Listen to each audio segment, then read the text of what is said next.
సర్వనామ పదాని కర్మకారకే అంటే కర్మపదం ఎక్కడైతే ఉందో ఆ కర్మకారకమునందు ద్వితీయ విభక్తి వస్తుంది అని తెలుసుకున్నాం కదా. సర్వనామ పదాలలో మరి ఏ విధంగా రూపాలు ఉంటాయి, వాటి ప్రయోగం ఎలా ఉంటుంది ఇప్పుడు తెలుసుకుందాం.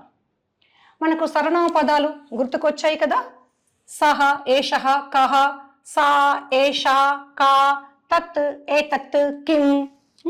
అలాగే భవాన్, భవతి, త్వం, అహం. ఇవి సర్వనామ పదాలు మనం నేర్చుకుంటూ వస్తున్నాం కదా.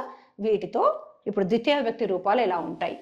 ప్రథమ విభక్తి రూపం ఒకసారి గుర్తు చేసుకుందాం. సహ, తౌ, తే. దీనికి ద్వితీయ విభక్తి రూపం. తం, తౌ, తాన్. సహ, తౌ, తే, తం, తౌ, తాన్. ఈ విధంగా. అలాగే ఏషః ప్రథమ విభక్తి రూపం. ఏషః ప్రథమ విభక్తి రూపం.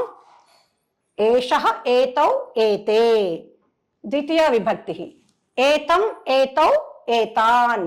ఏషః, ఏతౌ, ఏతే. ఏతం, ఏతౌ, ఏతాన్. ఈ విధంగా. ప్రశ్నవాచకం. కః, కౌ, కే. కః, కౌ, కే ప్రథమ విభక్తి. కం, కౌ, కాన్ ద్వితీయ విభక్తి. అలాగే స్త్రీలింగంలో సా, తే, తాః ద్వితీయ. తాం, తే, తాః. సా, తే, తాః. తాం, తే, తాః. ఈ విధంగా కంఠస్థం చేసుకోవాలి. అలాగే ఏష, కా, తత్, ఏతత్, కిం ఇవన్నీ కూడా అదే విధంగా నేర్చుకుంటాం. అలాగే మనకు భవత్ శబ్ద రూపాలు పుంలింగంలో భవాన్, భవంతౌ, భవంతః. స్త్రీలింగంలో భవతి, భవత్యౌ, భవత్యః కదా. వాటికి ద్వితీయ విభక్తి రూపాలు. భవాన్, భవంతౌ, భవంతః ప్రథమ. భవంతం, భవంతౌ, భవతః ద్వితీయ. అలాగే భవతి, భవత్యౌ, భవత్యః.